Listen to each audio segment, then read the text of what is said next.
विकसित भारत बिल्डा 2025 के अंतर्गत आज हम स्वच्छ जल और दूषित जल के बारे में चर्चा करेंगे।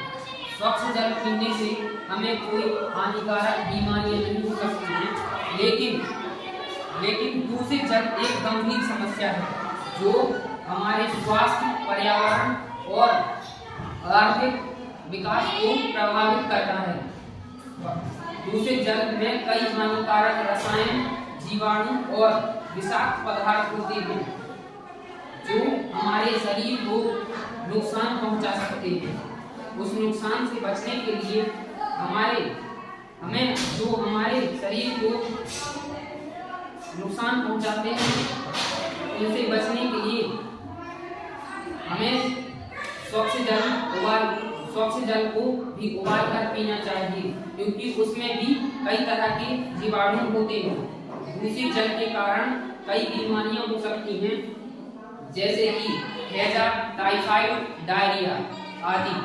दूषित जल से कई जलजनित बीमारियां भी हो सकती हैं, जैसे कि भरे हुए जल में मच्छर पनपते हैं। उन मच्छरों में एक मादा एनाफ्लिस मच्छर होता है, जिसके कारण वो काटे तो हमें डेंगू, मलेरिया जैसी बीमारियां हो सकती हैं और अन्य कई संक्रामक बीमारियां भी हो सकती हैं।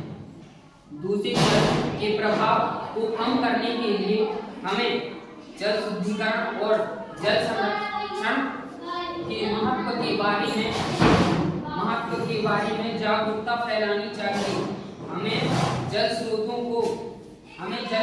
को दूषित होने से बचाना चाहिए और शुद्धिकरण प्रणालियों का उपयोग करना चाहिए।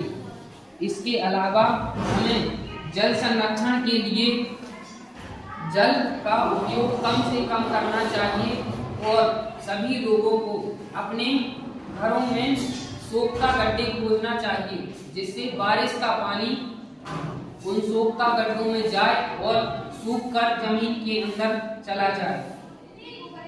और जल संचय प्रणालियों का उपयोग करना चाहिए। हमें जल शुद्धिकरण और जल संरक्षण के लिए सामुदायिक भागीदारी को बढ़ावा देना चाहिए। इसके अलावा हमारे घर में जो पुराने पड़े सामान, बर्तन, कूलर और गमले, इनमें अगर 2 या 3 से दिन का भरा हुआ पानी है तो उसको निकाल दो, जिससे उसमें मच्छर नहीं पनप पाएंगे और मच्छर नहीं पनपेंगे।